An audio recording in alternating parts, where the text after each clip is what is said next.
Welcome to the Book Talks. Today, the book under discussion is The Trial by Franz Kafka.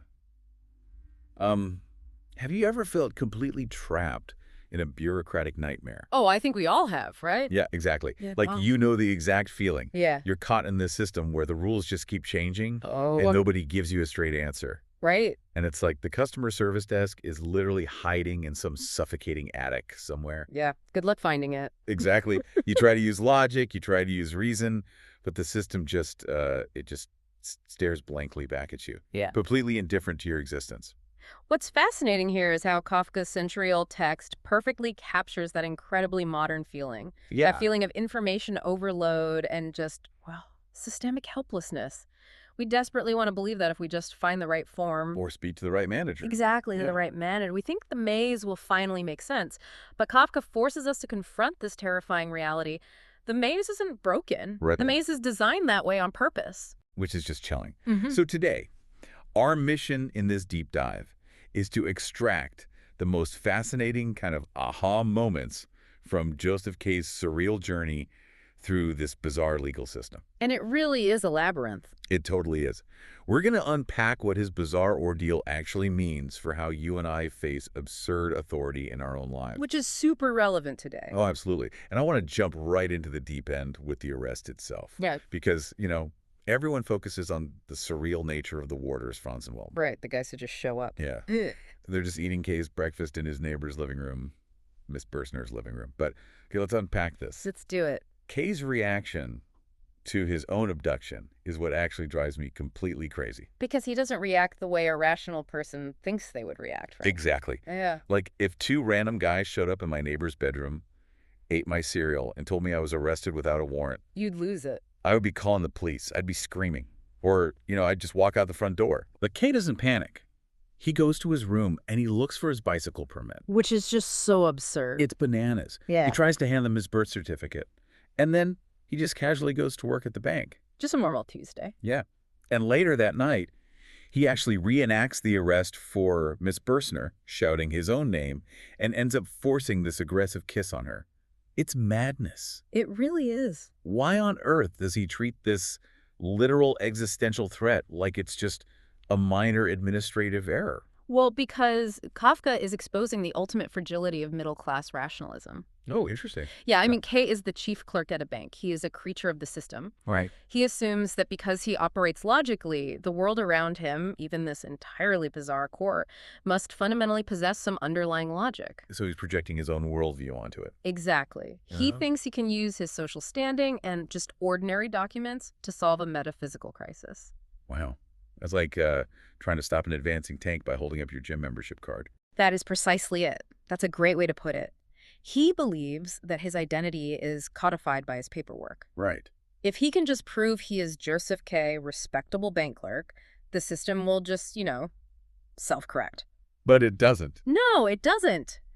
And the deeply unsettling theme here is how socially conditioned we are to obey authority, even when that authority presents literally zero legitimacy. Because the warders explicitly tell him they don't know anything. Wait, they have no clue. Yet Kay complies. He argues the petty details, like whether he has to wear a black coat. Oh, yeah, that coat. But he fundamentally accepts the premise of his own captivity. He negotiates the terms of his surrender instead of questioning why he has to surrender at all. Yes, exactly. And Kafka is basically holding up a mirror to the reader here. Okay, how so?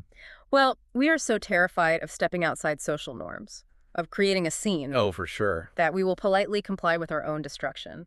Kay thinks his logic is his shield, but his logic is exactly what traps him.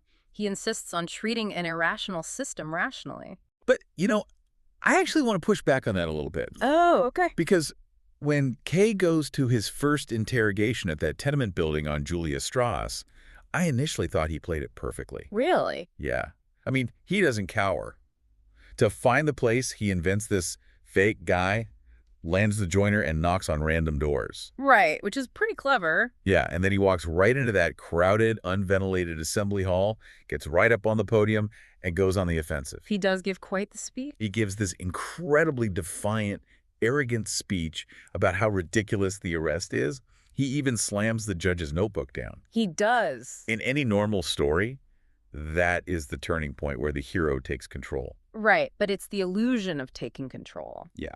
He believes he's playing the crowd. He thinks he's exploiting what looks like a political divide between the two factions in the audience. Right, but then comes that horrific realization. The badges. The badges. He looks closely and realizes that everyone in the audience, the ones cheering for him, the ones booing him, along with the judge himself, they're all wearing the exact same badge on their collars. It's all a setup. It's a rigged echo chamber. Which completely shatters his reliance on rational debate. You can't win a debate when the opposing side owns the room, the judge, and the very concept of the debate itself. Right. But we also have to look at the physical space of the court here, because the architecture is just as important as the rigged audience. Oh, the fact that the court offices are literally in the suffocating attic of a poor tenement building. Exactly. Why attics? They're awful. Well, yeah.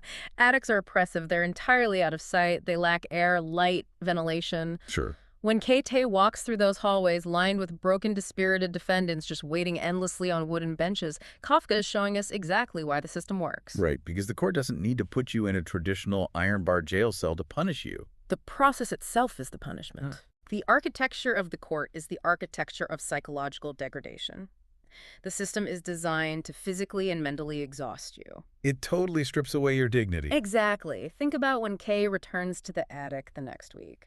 Oh, and he sees the official law books on the judge's desk? Right? And what are they? They are cheap, indecent novels with terrible illustrations. It's so insulting. It is. And then think about the washerwoman who offered to help Kay. Oh, right. The law student just effortlessly picks her up and physically carries her away to the judge. And Kay is completely powerless to stop it. It's pure dark comedy. I mean, It's like marching into a town hall meeting, feeling really good about your prepared remarks, exposing a local scam. Yeah.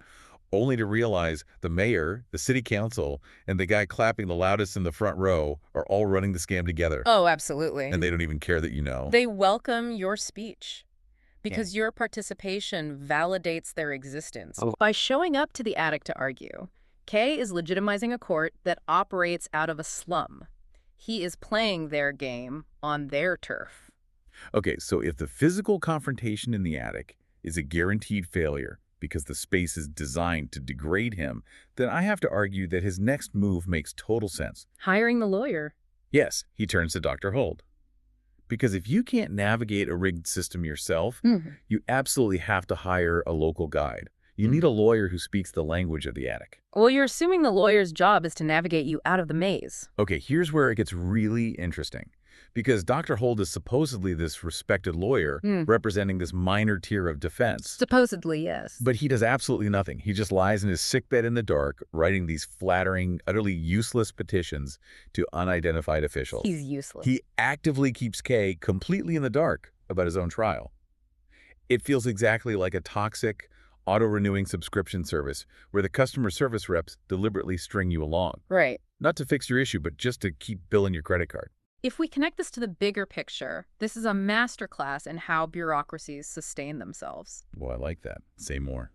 A system like the one Kafka describes doesn't exist to resolve problems. It exists to perpetuate itself. Right. The lawyer's true function isn't legal defense, it's bureaucratic appeasement. Wait, are you saying Dr. Holt is actually working for the court? Well, not officially, no, but functionally, yes. The lawyer's job isn't to win the case, because winning would mean the system loses its power over the individual. Wow. The lawyer's job is to manage the defendant's submission to the court.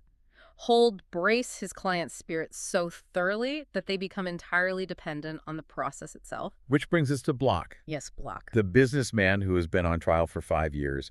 Block is such a disturbing character because he isn't just a side plot. He is the ghost of Christmas future for Josef K. He is the terrifying mirror. He really is.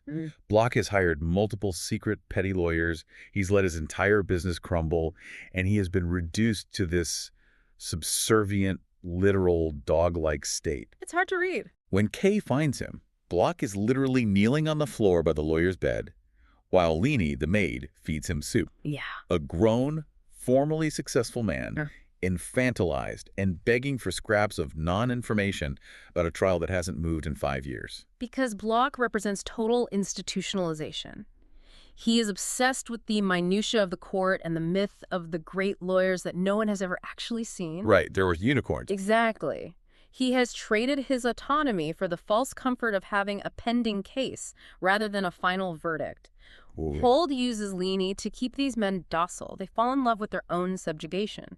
Kay looks at Block and realizes that hiring legal help in a corrupt system doesn't buy you freedom. It just buys you a more comfortable leash. Perfectly said. So, Kay sees Block kneeling like a dog and is rightfully disgusted. He fires his lawyer, which I actually think is his first genuinely smart move. It's a bold move, for sure. Yeah. He decides to bypass the official channels entirely and seeks out back-channel help. He takes a manufacturer's advice and visits Tittarelli, the official court painter. And I have to say, Tittarelli's breakdown of the legal system is one of the most revealing and depressing things I have ever read. Tittarelli is the ultimate insider. Because he isn't a lawyer or a judge, he isn't bound by the pretenses of the court. That makes sense. He views the court not as an instrument of justice, but as an ecosystem of patronage, aesthetics, and brute force. And once again, we are back in an attic. Always an attic. Tittarelli lives in this suffocating, tiny studio that is even hotter and more claustrophobic than the court offices. Yeah. But the paintings, this is where the philosophy of the court becomes visual. Yes, the portraits. Tittarelli is painting an official portrait of a judge, and he tells Kay that he was specifically ordered to paint the goddess of justice blending with the goddess of victory. It's a terrifying amalgamation. Wait, I just have to pause on the visual of this painting. Justice needs to remain still so she can accurately weigh the scales. Right, that's the whole point of the scales. That is the foundational concept of blind justice. But the painter is ordered to paint her with wings on her heels. She is in motion. She is aggressive. It's a symbol of a justice system that is biased entirely toward winning, toward crushing the opponent, rather than establishing truth or fairness. It strips away any illusion that this system is designed to protect the innocent.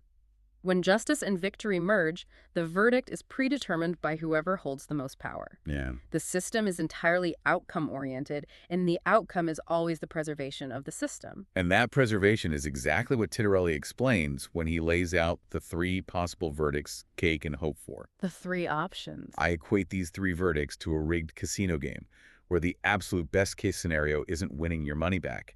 It's just pausing the game forever so the house doesn't officially foreclose on your life today. Let's look at that menu of despair. Right. Option 1. Yeah. Absolute acquittal, complete freedom. Sounds great. But Tittarelli casually admits it's basically a myth. He's never personally seen one. They only exist in old legends and rumors. Because for the court to grant an absolute acquittal, the court would have to admit it made a mistake in arresting the person in the first place. Right. And the system must remain utterly infallible. So if you can't be innocent, you move to option 2, apparent acquittal. Which is incredibly deceptive. Very. The defendant is temporarily freed, you get to go home, but the file remains entirely active and circulates through the bureaucracy. Yeah. Tittarelli warns Kay that he could walk out of the court a free man and be rearrested by a different department that very same day. It's a psychological weapon. It's an endless loop designed to keep you in a state of perpetual anxiety. It weaponizes hope. It gives the defendant just enough relief to keep them from completely rebelling, only to snatch it right back away. That's so cruel. It forces the individual to police their own behavior constantly because the sword of Damocles is always hanging over their head. And if you can't handle the whiplash of being arrested over and over, you choose option 3, deferment. The endless stall. Yeah, the trial is kept indefinitely in its initial stages. You don't go to jail, but you have to constantly check in, constantly pay bribes, constantly tap your network of influence just to keep the file at the bottom of the stack. The ferment is the bureaucratic equivalent of treading water until you drown from exhaustion. It requires an immense expenditure of energy, resources, and dignity just to maintain the status quo. So what does this all mean for Josef K?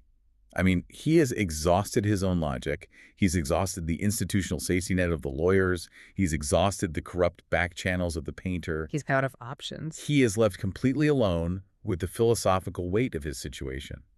And this leads him to a dark cathedral where he meets the prison chaplain. This is the ideological climax of the text. Yeah. Up until now, Kay has been fighting the mechanics of the court. In the cathedral, he has to face the spirituality, or lack thereof, of the law itself. The priest warns Kay that his case is going badly, And he specifically criticizes K for relying on external help, particularly his reliance on women to navigate the system for him. Right. And then the priest tells him the famous parable, before the law. It is arguably one of the most analyzed pieces of short fiction in the world. And for good reason. So a man from the country comes to the law, begging for entry. Yeah. But there's a terrifying doorkeeper in a fur coat who stands in his way and simply says, "Not now." Not now. The doorkeeper warns him that there are even more powerful guards further inside, but he gives the man a stool. So the man sits by the door, and he waits. He waits his whole life. His entire life. He gives away everything he owns to bribe the guard. The guard takes the bribes, but explicitly tells the man he's only taking them so the man won't feel he left anything untried. Which is just brutal. Finally, as the man is literally dying, his hearing fading, he asks the doorkeeper the ultimate question. Everyone strives for the law, so why has no one else ever come to this door in all these years? And the doorkeeper roars back at him. This gateway was made only for you. I am now going to shut it. I have to admit, I get so angry every time I read that parable. It's deeply frustrating. I am mind-blown, but incredibly frustrated. The door was literally his the whole time. Why didn't he just push past the guard? Because he believed the guard? The guard only said not now. He never physically restrained him.